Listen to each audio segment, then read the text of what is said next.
Welcome to the Healthcare Voice of the New Right Network. This is Health on Health with Mario Nasinovich. Envisioned by the people, voiced by the people, powered by the people, it is everyday people with extraordinary values that make up the New Right Network. Welcome to the Healthcare Voice of New Right Network. This is Stealth on Health. I'm Mario Nasinovich. Joining me for our episode today is a dynamic business leader. She's got over 20 years of diverse medical device, consumer, and pharmaceutical experience in healthcare. Leveraging her background in R&D, marketing, sales, and product development, she has launched over 90 products and services. Her career extends through women's health divisions of Fortune 50 companies such as Johnson & Johnson's, Ethicon Women's Health and Urology, and GE Healthcare. As an entrepreneur, she has founded 2 previous startups and is an advisor to other entrepreneurs, supporting teams through fundraising, strategic planning, and commercialization. Additionally, she has served as an advisor to CEOs, corporate boards, NGOs, nonprofits, and other government organizations. She graduated from Auburn University in textile sciences, concentrating in medical textiles. She earned her Master's of Science degree at North Carolina State University in polymer chemistry. In addition, she earned an MBA from Temple University Fox School of Business. She's the author of 3 publications and the co-inventor of 6 patents. Welcome to the second episode of Stealth on Health, Ms. Allison London Brown. Hi, Mario. Thank you so much for having me. It is great to have you here, Allison. I'm certainly looking forward to the rabbit hole that we are diving down into, which I know we've talked about together for the majority of our career. But today takes on a special significance because we're also going to be sharing a special announcement for your current venture. So I'd like to start our conversation off by asking you about the rise of women's health technology. But first, let's inform our audience on some basic definitions. What is your definition of the buzzword Femtech, and do you believe the term is adding any value to the advancement of women's health? So Femtech for us really is about technology that is directed at females. I know it's used very broadly in consumer world, but we're a medical device and diagnostics company. And so for us, I think it really solidifies our value proposition, and it quickly gives people an understanding of who we are, who we serve, and what they may be investing in. I do think it's also helped to give a new vertical in the VC and private equity world. And so rankings and money has really started to flow into this world of Femtech. But I do think the tech is important. And I do think that that term is being applied maybe inappropriately to some things. They're not really tech. So, and we'll discuss that.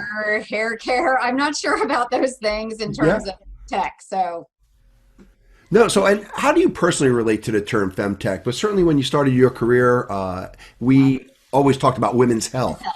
This has been an emerging term. How do you personally relate to this? So women's health, it's funny. So when you talk to our advisors and doctors, physicians who are urogynes or specialists, they really hate that term because that's such a big term. That can be anything from health, heart care to cancer care. So it can be any fitness. So I think, really reproductive health was a term that was batted around for a while. Definitely. We personally work in down there care.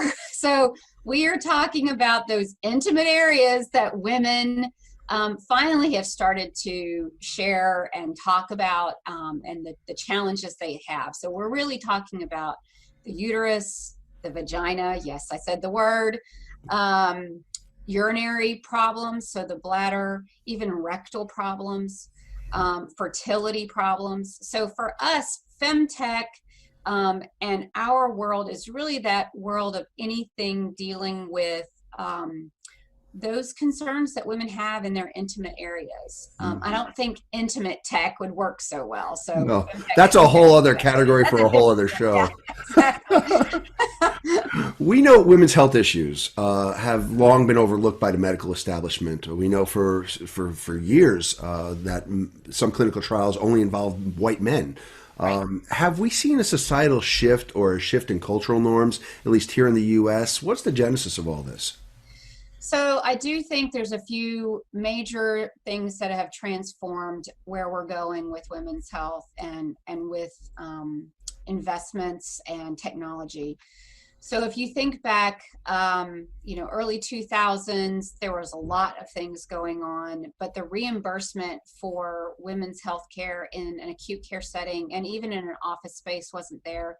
Technology wasn't there. And for purposes of this conversation, again, I am talking about urinary and uterine concerns here. So, then you saw an advent kind of in the mid 2000s of some really interesting technology coming about. I was very fortunate to be a part of many of those changes and how women actually receive care.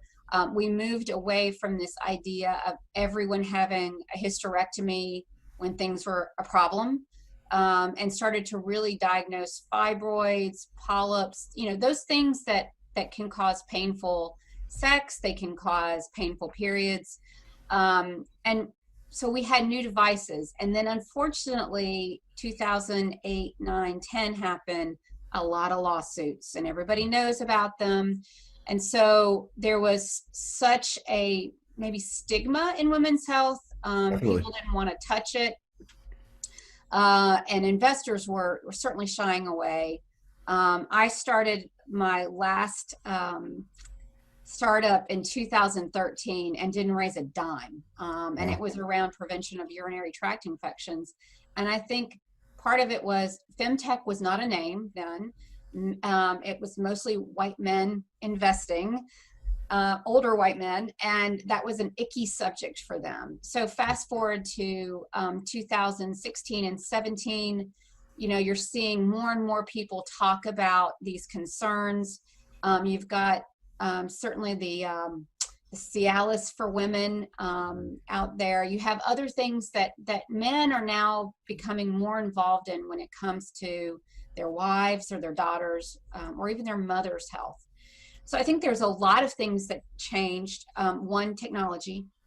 Two is reimbursement. So in 2017, major changes came by the payers to change how women could receive care and the point of care. So hopefully I just answered your question, because no, it was great. I was just going to let you go with it. The only thing I'll add is a thank you, because certainly I had the privilege to literally be your wingman during some of those years and advancing some of those incredible solutions. And I don't think I've ever shared this with you, but I think this is an appropriate time to share it with you. My wife, during several conversations, let's call them cocktail conversations, with family members and other friends, has always shared when anyone is bringing up some issue that they may have down there, that I know more about the healthy and unhealthy vagina than people who have them. And I owe that thanks to you, as well as all the opinion leaders that we had to engage over all those years. But no, I do understand that the sector was now coined Femtech, and that was by an individual that it's attributed to, Clue CEO Ida Tin. And really, it was meant originally to encompass software, diagnostics, products and services that use technology to improve women's health. Now, that is a definition that it started with. It's expanded from there. In your mind, what isn't considered Femtech? I struggle. I mean, I love skincare and hair care, so don't get me wrong, but I struggle with seeing that in that tech arena, unless it's really something that is either helping women who've had burns or acne, truly transforming your skin either through a biological or a mechanical action. So I do think you have to have tech in there. I think it does have to be software related. It has to be, or medical device and diagnostics related. I'm not sure pharma really applies there, because yes, it's technical, but I do think tech is supposed to be about hardware pieces. It's about capital, and even wearables can fit into that. If you look at our kind of where we came from, so FinTech, so finance tech, Great analogy. all about software. It is not at all about, there is some hardware in that, but it is not about consumer items. Square is a great example of fintech. It's a device that is for financial application. So that's how I would look at it. And let's talk about financial application here. So, Femtech has really taken the startup world by storm in recent years. Certainly has attracted hundreds of millions in venture capital funding. What we experienced just a decade ago as a niche category certainly is now projected to grow to over 50 billion by 2025. In your opinion, you talked a little bit about what has changed. You talked a little bit already about the tipping point. But why all of a sudden the current strong appetite for women's health and femtech? I do think technology has driven that, but I also think that there is an outcry by women who are saying, I'm not going to take it anymore. I feel like it's a little bit like Gloria Gaynor that sang that song so many I Will years Survive. ago. Yes, yeah. So it's a little bit of that. I'm not going to take just some guy telling me what to do. I also, again, I do think it's because the devices have become so much smaller and easier, and that they're more accessible to really the office setting. And if you look at the numerous studies that have been published, that 93 to 97% of women, depending on the study, say they much prefer to be in an office setting for the majority of their health care. And that's everything from your annual exam all the way to surgical intervention. And I think now we can do those surgical interventions in a very safe way, in a very contained way, and in a very comfortable way. And on top of that, you've got the economics that go along with that. So I do think the payers, surprisingly enough, thank you United and Aetna and Cigna and all the blues, because they drove much of this along with CMS to say that doctors could get paid for the work they do in the office. And while gynecologists still are very much about their patients, economics matters, and it's also a tenth or less of the price for the patient. So, for instance, in the state of North Carolina, a hysteroscopy, a 15-minute procedure to go in and maybe extract some tissue out of your uterus just to see, what's going on. Is there something suspicious going on?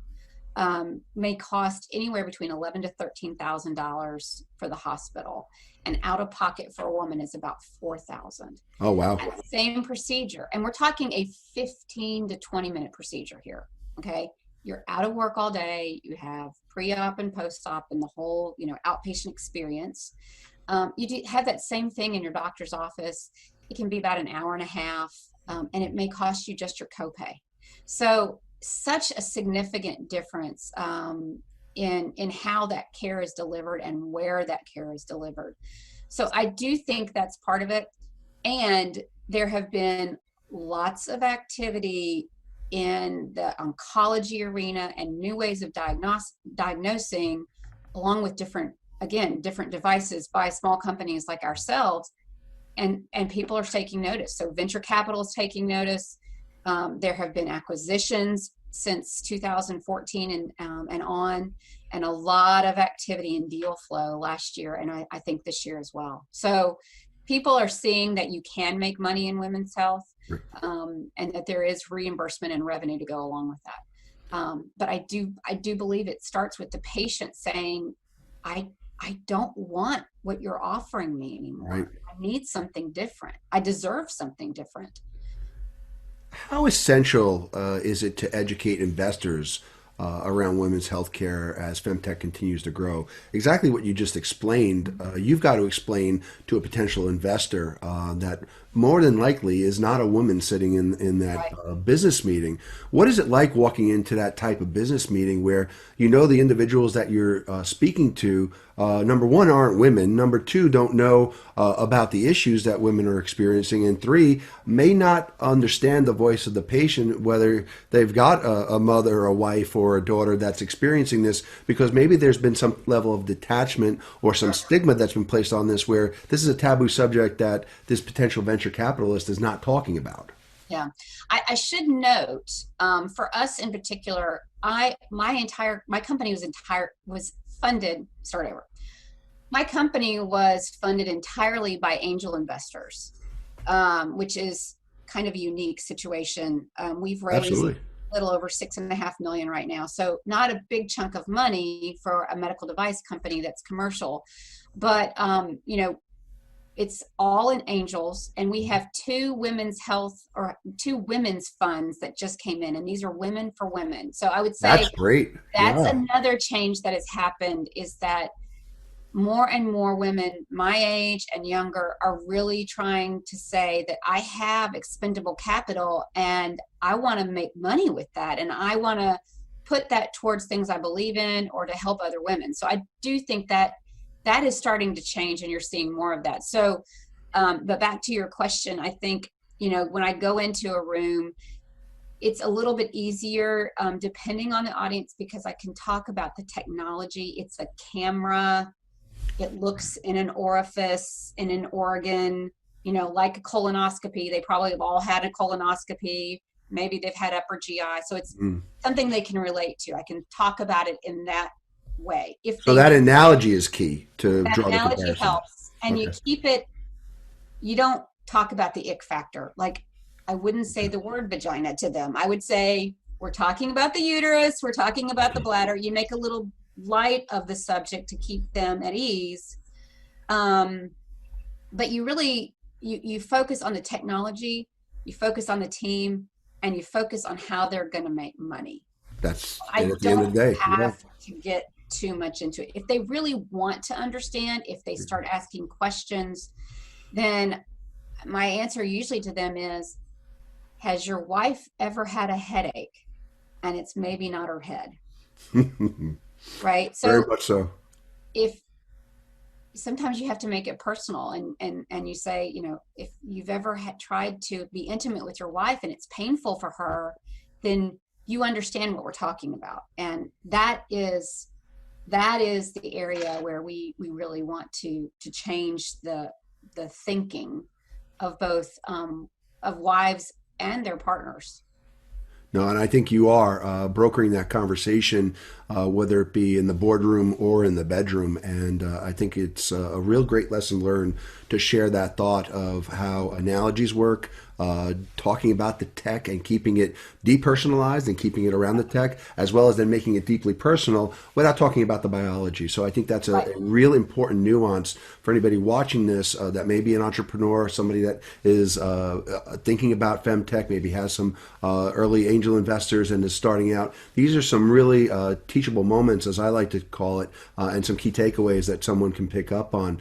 But let's take a step back, because I'm really curious. You said the number that you were seeking for this organization and that you've achieved it largely through the angel investors. How do you determine when you're starting out how much money you actually need? Wow. So that's a big lesson learned for us, and I'll be very transparent. That's probably where we've made some of our bigger mistakes. So when you look at the medical device world, I think there's a few things that you always think about. And I always, when I talk to people, I tell them it's the 3 R's: Okay. reimbursement, regulatory, and revenue. And you need to sit down and figure out, do you have reimbursement already? Okay. If you don't, you need to add probably $5 to $8 million to your budget to go get a code. Um, what is your regulatory path? So do you need clinical studies? Are you a 510K? Are you a PMA? So those key things really drive what your budget is going to be, and what you're going to need in terms of investment. And then lastly, what's your commercialization or your revenue path? So in our case, we had a reimbursement code. We have several, and we Great. fall right in. So we didn't have to do that. Check that box. That's a huge, huge Yeah, opportunity. exactly.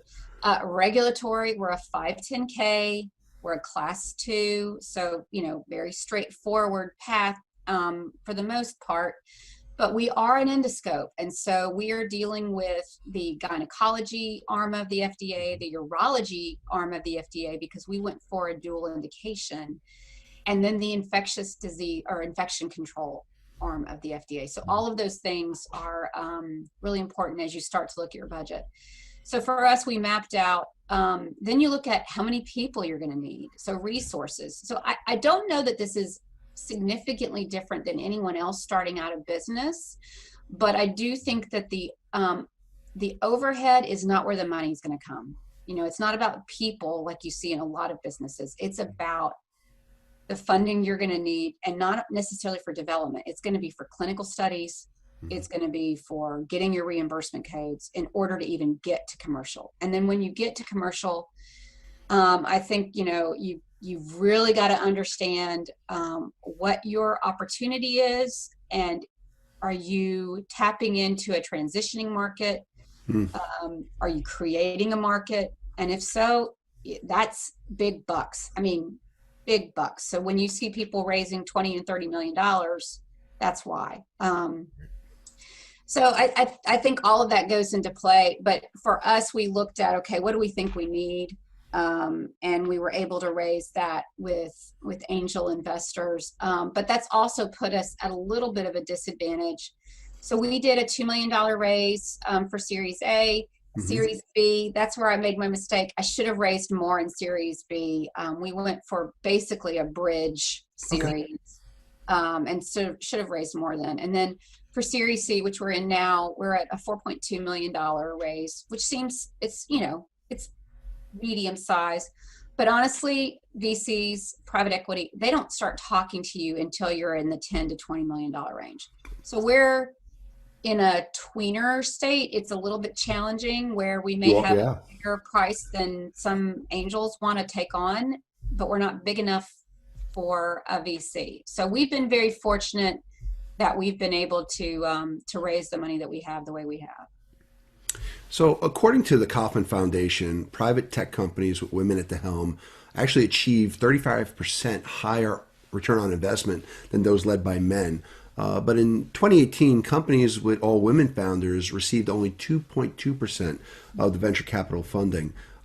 You weren't able to accomplish the funding task with the UTI device at your prior company, but you have been able to succeed here. How have you been able to overcome all of this? I do think the difference is we are talking about tech. With UTI, it was I never got the story to a point where people could hear it without, again, having that ick factor. Right. You know, you're talking about something very intimate when you're talking about UTIs. And in this case, yes, you are talking about parts, but you're talking about viewing, taking tissue, taking biopsy. It's very technical, very clinical, very dry. So you can keep that kind of concern factor out of the conversation. And I think I also give a lot of credit to my board. And I think people don't understand a board, especially for a startup, their job is to help raise money. And especially in early stage, you need to be out there introducing people, figuring out who your book of business is, and driving for the company. And that is certainly what we found. We had great board members that made a lot of introductions, and people believed in us. You know, I do have a lot of experience. I brought along people who had really good experience as well. So it's not just me. I mean, people are betting on the team. Right. They're not betting on the widget.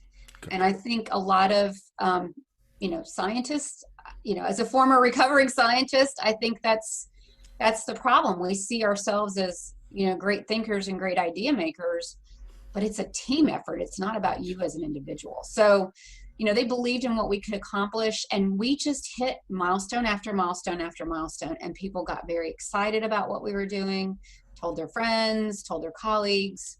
And in fact, to the point that in the last 3 weeks, we've closed almost $600,000. That's impressive. Very quickly. So, you know, I think amidst everything that's going on right now with the pandemic too, that's just a miracle. Yeah, it really is. Yeah. No kidding. Yeah. So I want to talk about those milestones in a minute, but let's finish up on the Femtech side of things. Sure. And certainly you mentioned the ick factor, but we know the best known categories in femtech are related to menstruation care, sexual health, fertility tracking, which I think most people now know about with regards to the apps and the devices and the technology that's there, and certainly pregnancy care. What are some of the more notable companies that have been founded in the recent years, led by women in these areas that you admire the most, and why do you admire them? So I think, Mara, that's one of those questions that I kind of think about, and I don't have a good answer, Okay. because we don't pay attention so much to um, the, shall I say, widgets and software that are going on. We're talking about surgical care. And so a lot of what we spend our time on is looking at, where is disease state going? Okay.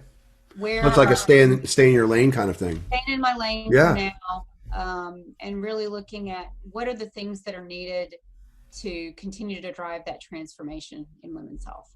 Excellent, excellent. So let's talk about it. Your company is among many startups that Yeah. certainly have paved the way for rapid innovation in femtech. You clearly demonstrated across your career the need for continued investment in the women's health space. This latest adventure, so far, so good. Tell us about some of those milestones since launching the company that has gotten it where it is today. So we always talk about our strategic pathway, and we share this slide with investors, and anybody who wants to hear me talk about it, I'll talk about it. Please, So please. the key ones are, we got our 510K. We were the first scope, we believe, to get a dual indication. So we have hysteroscopy and cystoscopy, so uterus and bladder, Mhm. or diagnostic and therapeutic means. So that was the first big thing. You got to get through the FDA. Come hell or high water, you got to get through the FDA. The second big one is going to be IP. So we recently found out, so we have one patent that covers our system, and we recently just, found out that we were granted 2 additional. Congrats. So our entire platform is covered. Then the third one is really looking at the expansion of our technology. So we do have multiple accessories that we now have 510Ks on. And then the commercial launch. And again, this is where, if I'm talking to entrepreneurs, I always tell them, you really have to figure this out. I've pivoted 3 times in our company on the commercial side. Wow. And I would say, I feel like that's the area that I'm the best in, is the commercial. It's the launching, it's the selling, it's the marketing. And as a small company with no name, trying to talk to physicians, that's a really, really big hurdle. And so I don't discourage anybody, but I do think we tried it with distributors. We tried it with 1099s that worked for me. And it's really hard that way. You really need to have a direct sales force. And I hate to say that because it's so expensive. Definitely is. But SG&A. yeah, SG&A. I mean, I think that's where you shift from, your money is going from the regulatory and the development and the clinicals and moving to salespeople. Yep. And it's better to have 2 or 3 killers out there that you pay a crap ton of money to, Sure. than it is to have 10 mediocres. No, I So agree with you're you. And I think really, we've seen that shift in every area of pharmaceuticals and biotech and medical device. It's really the people with the most amount of experience and relationships that are more of the aggressive type. I mean, it's been a seismic shift, I think, in the chemical makeup and structure of who are certainly landing those positions and being successful in those positions. yeah, I think we went through, in sales world, we've been through all these, Miller Hymans and Spin and Challenger, and they're great, but you've got to start with the DNA of the person. Agree. And sometimes that cowboy, that lone wolf, or whatever you want to The call him. Maverick. Yeah, the Maverick. Yeah. I call him the elephant hunter. When you're starting out, you need people that are killers, that are eating and breathing, and they don't sleep. They're out there every single day, and no is not an answer. Right. And I would rather have, again, 2 or 3 of them all day long than 50 people on the, It's the classic 80-20 rule, right? it So, is. yeah. It is. And it really, and it's harder so think about that as a startup. How do you recruit people like that? How do you get them to say, I'm They willing to have to take on? believe. Yeah, Yeah. You exactly. you need a very loyal person, someone who's ready to pledge allegiance, and someone who certainly has been successful specifically in the space, Sure. whether it be the disease or the technology. And certainly that's where I'd like to go to next in the Okay. conversation. And let's dig really deep into this. This is a population of women that you're serving that you know intimately well. You know their unmet needs. You know certainly a lot about this disease category. Can you tell our viewers a little bit more about themselves that may be sitting at home watching this, maybe sitting with their mother or their daughter or their grandmother who are affected by this? The women you're serving, their unmet needs, a bit more about this disease category, and how do we welcome them into having this conversation with their family member, with their spouse, with their doctors?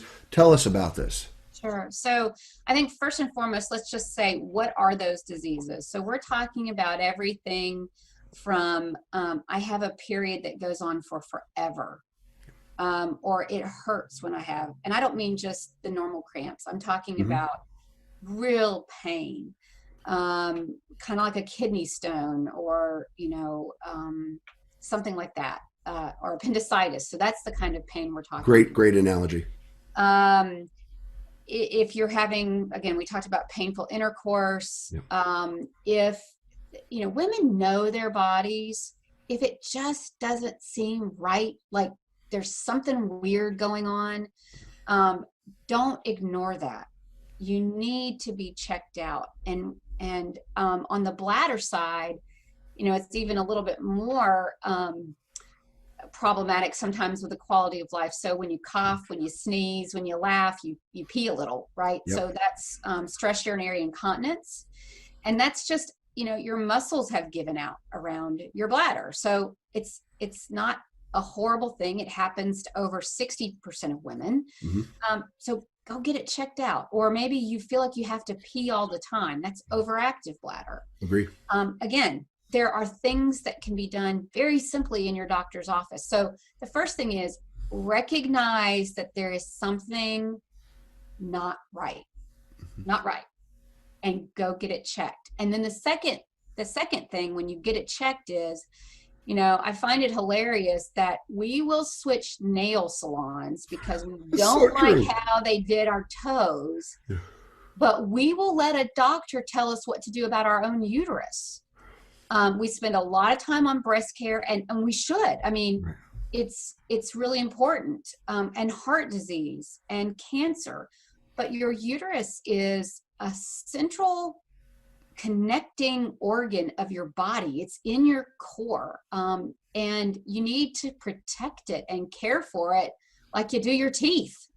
So I get on my soapbox because I feel like women many times are like, well, I don't need that thing. Let's just take it out. Well, and you got a lot of other problems that can happen when you do Agree. that. Agree. So I do think the first step, though, is get it checked out, talk to your doctor, tell them all your symptoms.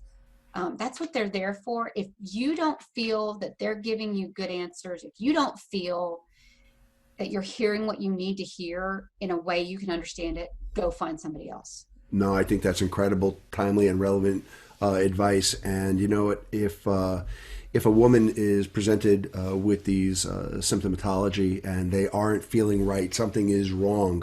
Right now, we have the advancement of telehealth. You don't need to be in a doctor's office to have this conversation. And I think there is something perhaps a little bit more comfortable in having a conversation when you are remote distancing, when you're on a computer. So maybe now is really the time. One of the benefits of being in quarantine, you can have a telehealth conversation with your doctor. I actually have a telehealth conversation with my internist this afternoon. I'm okay, nothing wrong with me, but just need some refills on some medicine that I take chronically. So I want to be able to have that conversation with him, and it's going to be a quick visit, 15 minutes, and we'll be done.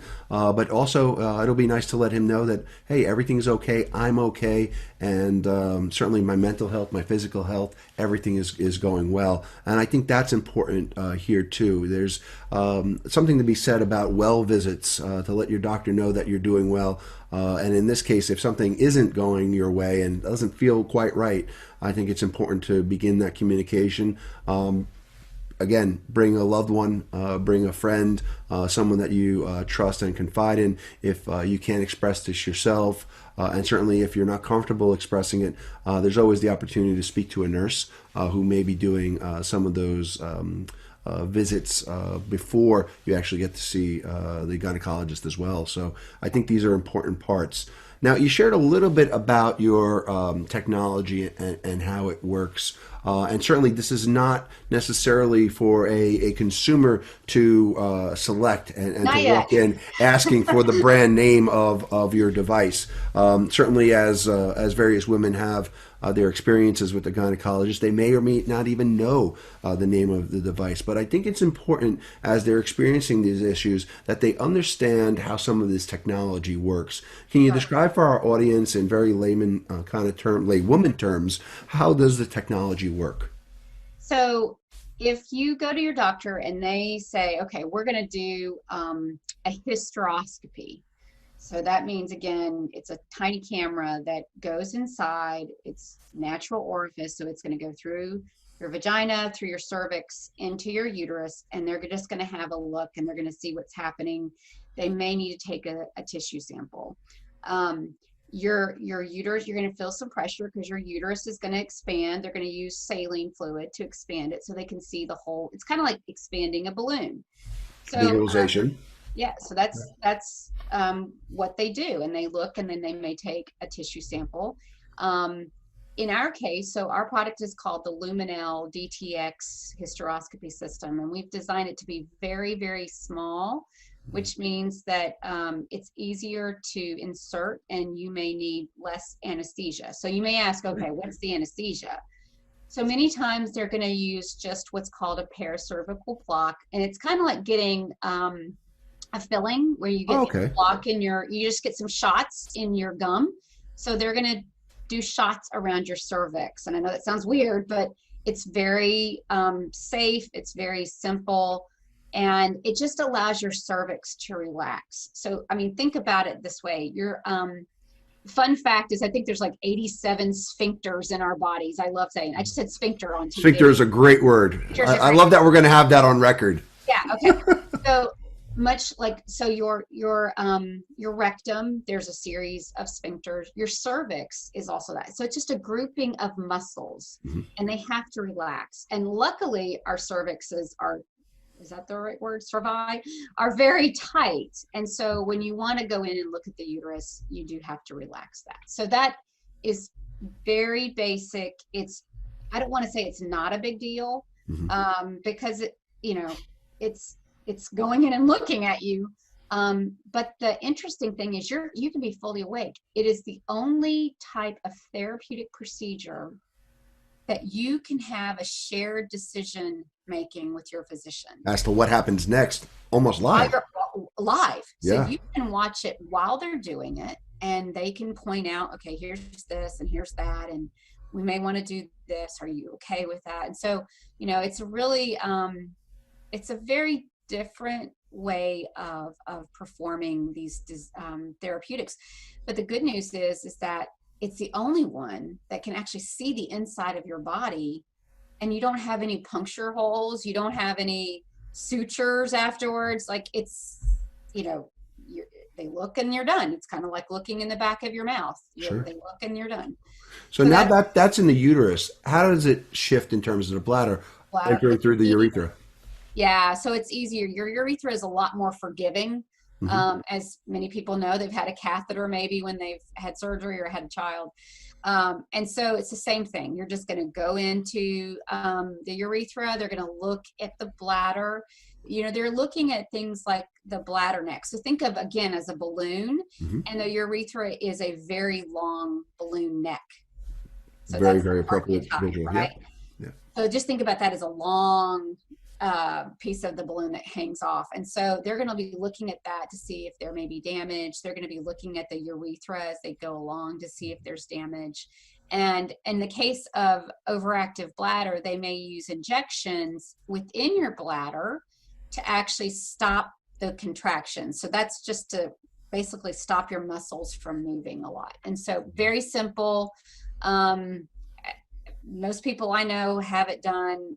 They don't take a Valium, they don't take anything. They just go in, they have their injections, and they come back out. Again, it's kind of like having an injection in your face. I don't know that it's very less, it's maybe a little bit more intrusive, but Invasive, yes, but yeah, complicated in terms of pain and other. yeah. No. Okay. Yeah. Great. And I am not a doctor, so I must Yes. give that caveat. Not a doctor, just play one on TV. So No, and I think this is an important disclaimer. Yes, the best medical advice that you can receive is from your medical professional. The absolutely. conversation that we're having here today is certainly for informational purposes only, and please see your physician, specifically in this case, your gynecologist, your urogynecologist, your urologist, for more details if you are experiencing some of these symptoms. Absolutely. You go You see them and tell them you want please. to be treated in their office. Yes, absolutely.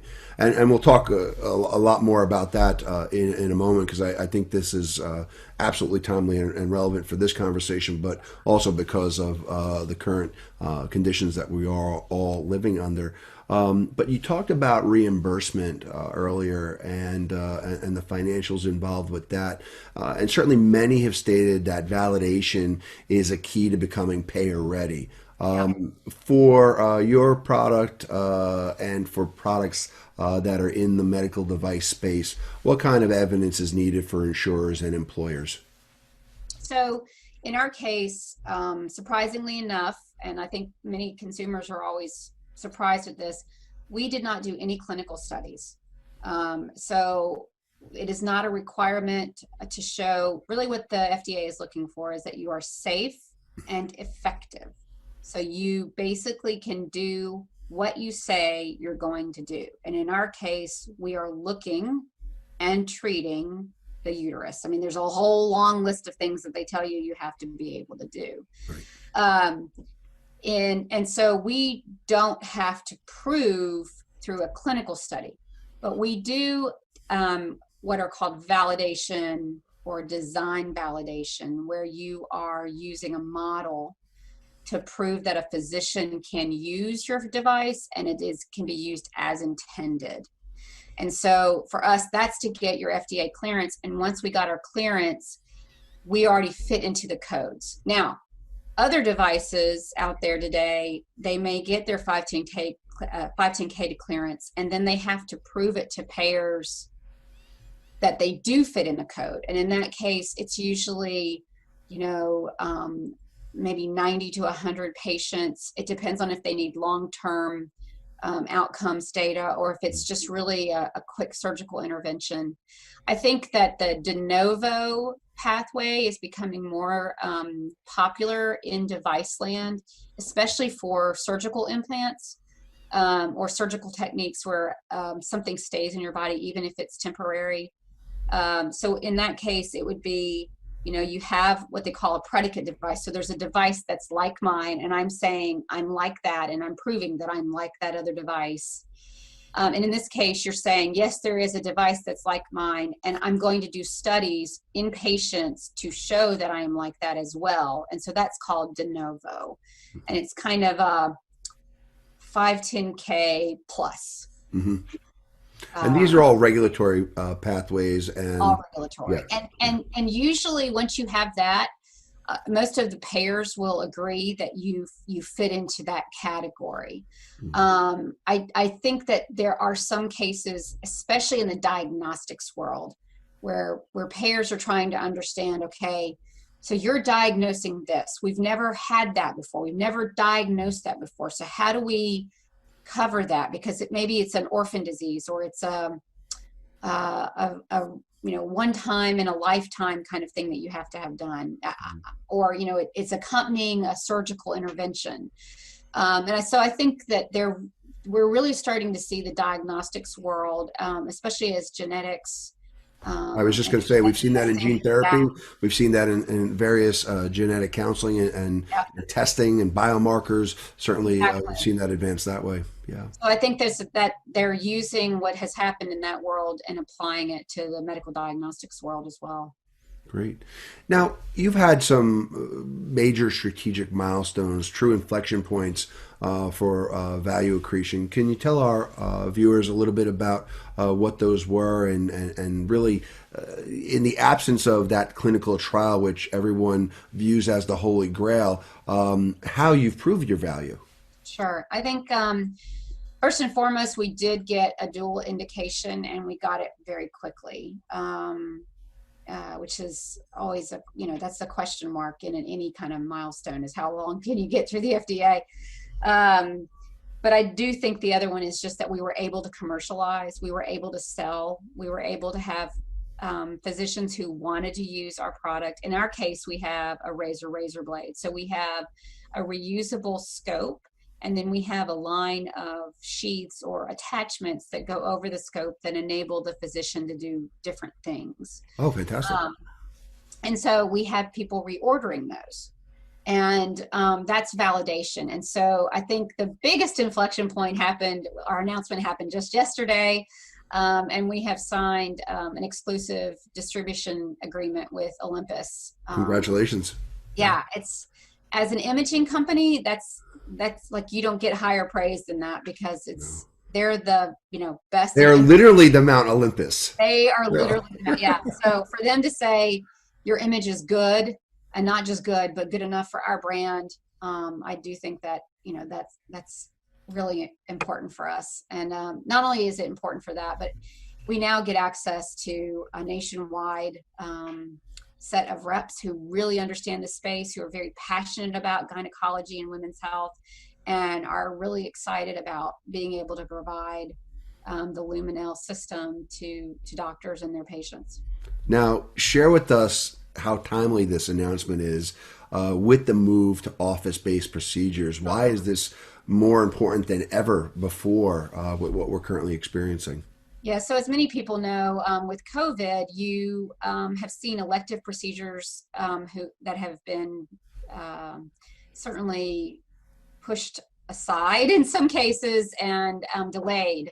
And so what we're seeing now is that as states open up, and we keep a really close track on those states, and the phases that President Trump has laid out with his task force, and Vice President Pence. So phase 1, phase 2, phase 3. There's also guidance from the gynecology associations in terms of how those phases get applied to gynecology and urology procedures. So the good news for us is that our value proposition and our push has always been, why are we doing these things in the hospital? They should be done in the office. Well, guess what? The hospital's not going to be open anytime soon if you need to have a hysteroscopy done. So very timely. And I think it just, again, it proves the statement that women should be deserving their care in a different setting. And in this case, maybe not only a safer setting for them, certainly more comfortable, but they can go get the care they need now. So we're seeing states open up. Those elective procedures are funny enough, we call these elective procedures. I don't necessarily know that they're always elective, but these procedures are now being able to be done in your doctor's office, depending on the state that you're in.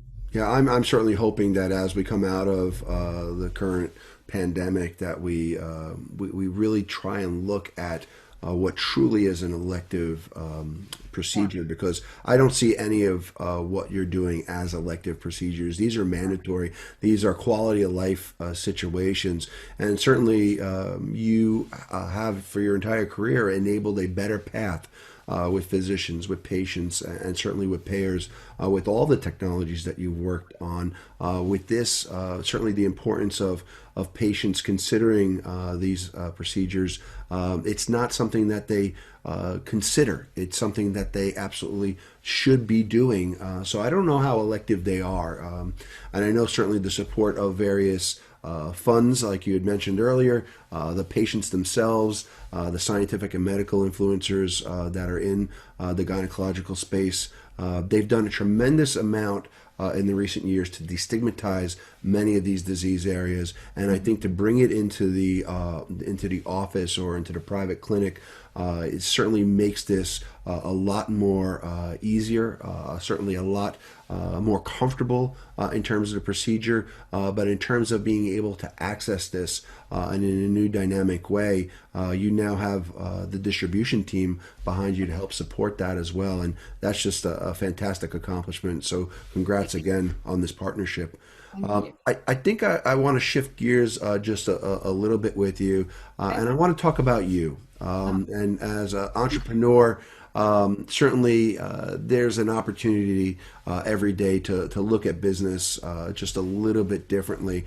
There's been an amazing, a beautiful opportunity for you to change the lives of both physicians and as well as patients now more than ever with your company. We've known each other for 20 years. You've been an unwavering leader in women's healthcare, and certainly in terms of innovation. What continues to drive you? Well, as an entrepreneur, you do wonder sometimes what you're doing because you sacrifice a lot. You put many things on hold, and it's not just a money thing. You're not just putting, your salary kind of things on hold, but there are times where you're working 2 to 3 weeks. So you're putting sleep on hold, you're putting Very eating much on so. hold, whatever. Right.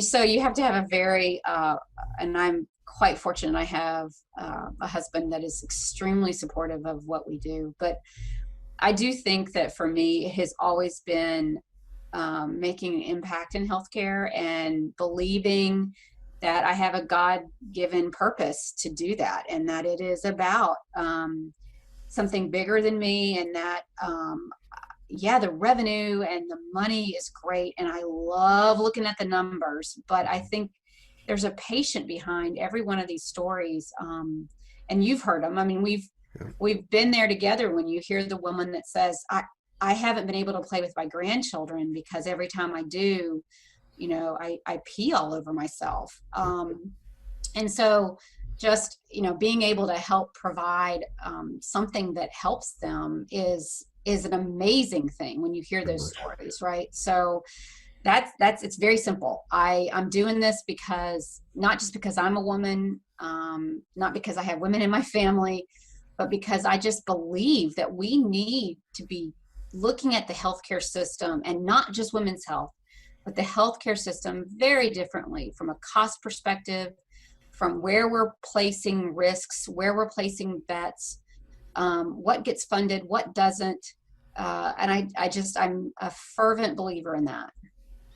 No, and I agree with you. And yes, I'm very thankful that we've been there together, and certainly I know quite intimately what has guided you on your daily process and your progress, both as a business leader as well as a person, and that development is unmatched. So I want to say, as your friend, continue down the path that you're on, because certainly you are guided, and your purpose is certainly aligned with where we all should be in terms of sharing our values and proudly saying what we believe in. And you are doing God's work in what you're doing. And you know what? If you could put your head on the pillow every night, knowing that you're doing that, knowing that you're creating good, knowing that you're facilitating the change that's needed in and beyond healthcare, then I think we can sleep really easily, knowing that we've spent the day the way our Lord has intended to.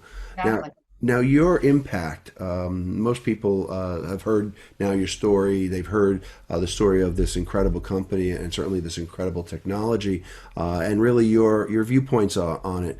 But your impact has always extended beyond healthcare. And you've shared this with me. You've always been dedicated to the community around you. You've been personally invested wherever you lived, your time, your focus. Why is that such an important part of who you are and what makes you successful today? Yeah, I think for me, giving back is, helping other people achieve their dreams. And it's, typically it is with other people who are looking at starting a company. And it's not just in healthcare, it's in a lot of different sectors. People who are looking to start a business, people who are, young people, people my age who are really trying to understand how do they do this? They have an idea, they have a dream. And so I think it's exciting for me. I am not a teacher. I don't have the patience to be a teacher. God love our teachers. I'm not a nurse or a doctor, but I feel like in my small way, I can help the community by helping those individuals find ways that they give back to that community. So, and it's tough because you can get yourself spread really thin, really fast, and that could be a full-time job. I think the other thing is, and I shared this with you earlier, is that, the same quarter that we started this, or I was brought into UVision360, we decided to work with a group and we planted a church. So we had this parallel path of a startup going along. And let me just tell you, I'm not sure which is more difficult, but they're both very rewarding. And it's been a wonderful thing to see our little flock grow, and serve in a different way. God's work in the boardroom and God's work Right. certainly in the community. Yeah. We talked a little bit about this, but I think it's important that our viewers also get your insight on this. And we talked about how as we begin to restart some of these elective procedures or procedures that shouldn't be defined elective, let's call it that for now until we find a better word, those that have been canceled due to coronavirus disease. What are your thoughts in terms of our next steps, and how can we really provide safe passage to necessary care for patients? Wow, that is a very big question, and it's a conversation that my team and I have on a regular basis. Honestly, I don't want to, put anything against the people that are making decisions. I don't want, I'm not here to be a I'm talk. happy I'm not making that decision. Yeah, exactly. I am not a Yeah. talking head. And I'm not also saying that, the deaths that we have had are not tragic. But I do think you have to look at it and you say, okay, so a lot of the deaths have been in nursing homes or older patients. Mhm. That's a fact. And those who are not older have had comorbidities. Very much so. So I do think as a nation, well, as a globe, we have to look at that and say, okay, these viruses are not going to go away. There's never been a vaccine for another coronavirus. No. There's just not been. There's not a vaccine for SARS. We can barely contain malaria, much less, SARS. So, and I'm not trying to be fatalistic. I just think that's a fact. And so how do you help people with these comorbidities manage themselves better? I do think that there is personal accountability, that you say, okay, I am not going to go out because I know I'm at risk.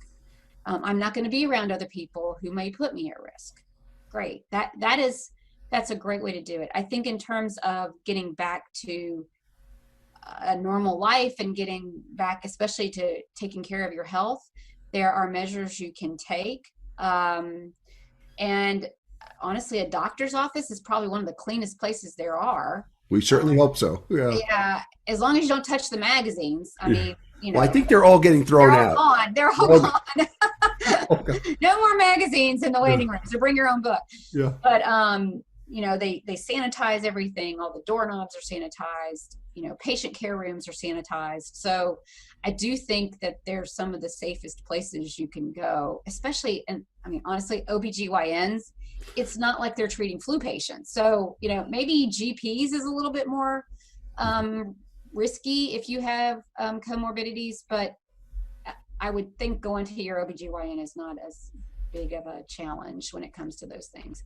Well, I if a politician was listening to me, I would just say we desperately need to open back up this country, though, because companies like mine are at risk of not making it because and I don't, the PPP helps, but we're just kicking the can down the road to the 20 and 30-year-olds who are going to have to make up that amount that we just added to the debt. So, absolutely. I think we've got to open up the economy. And I also really think that we take personal accountability. And then lastly, we have to look at this not from a politician's perspective, but from a lessons learned, get some engineers in there and look at this whole thing, or some statisticians, and say, okay, when this happens again, because it will happen again, what do we do differently so that we don't halt the economy, halt the growth that this country is experiencing, all the good things that we can do as America? How do we do this differently and more safely, maybe next time, but not impacting our economy? So data driven, but not as debilitating, if I can sum up your thoughts. Exactly. So I agree. I think the personal accountability part is critically important as we provide safe passage. And that's just not on the patient. That's not just on the provider. That takes all of us. That takes the entire community. So I agree with you. We have been home here in New York since February 24th. And that's a mighty long time. But you know what? I always think about I've got a lot of accountability here to myself, to my loved ones, certainly my extended family members in case they ever need our help. I know that I have not been in contact with anyone that could potentially put them at risk, knowing that I would probably be okay, but maybe the older members of my family would not be. So I think testing has important. to go.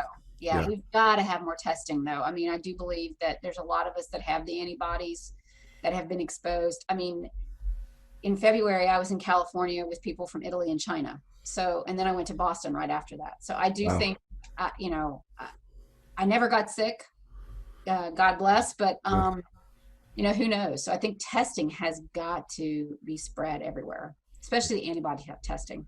Absolutely. And let's stay on this topic as we come to a close here. Certainly on a deeply personal note, many of us have lost colleagues and family and friends, and some have seen the passing of public figures that we admire. Have you lost anyone that you've admired during this unprecedented time? Who were they? What was their influence on you or your career? Can you tell us a little bit about that relationship?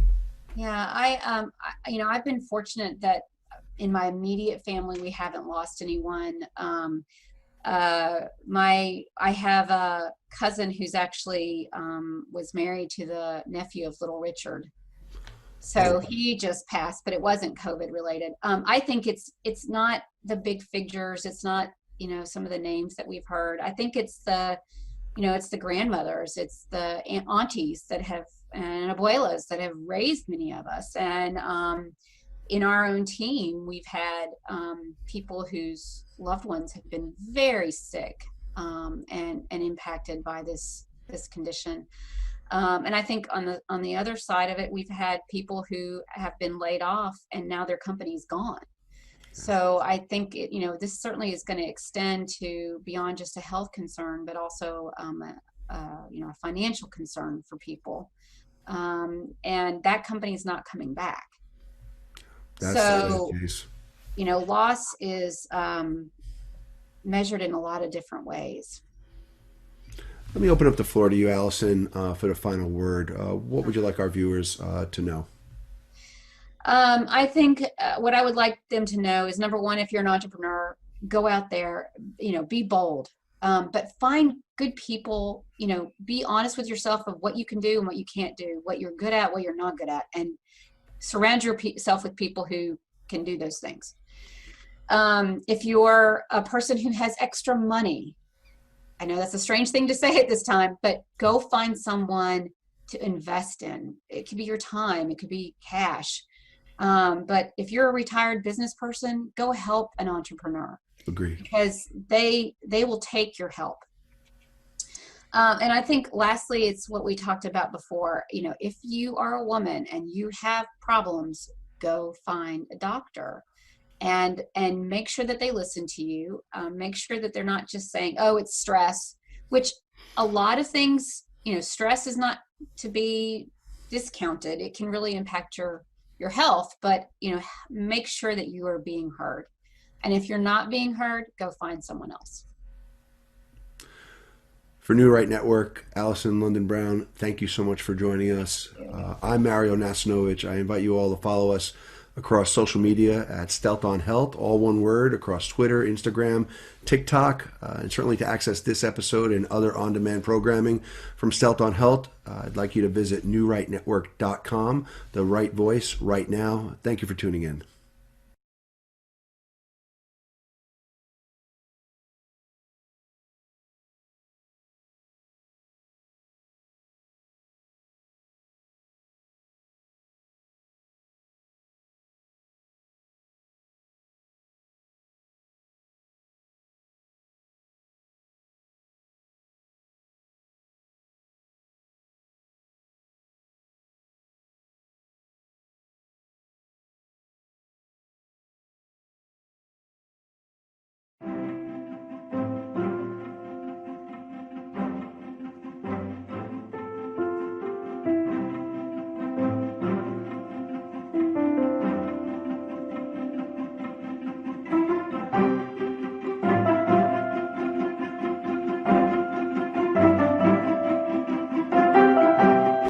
Welcome to the Healthcare Voice of the New Right Network. This is Stealth on Health with Mario Nasinovich.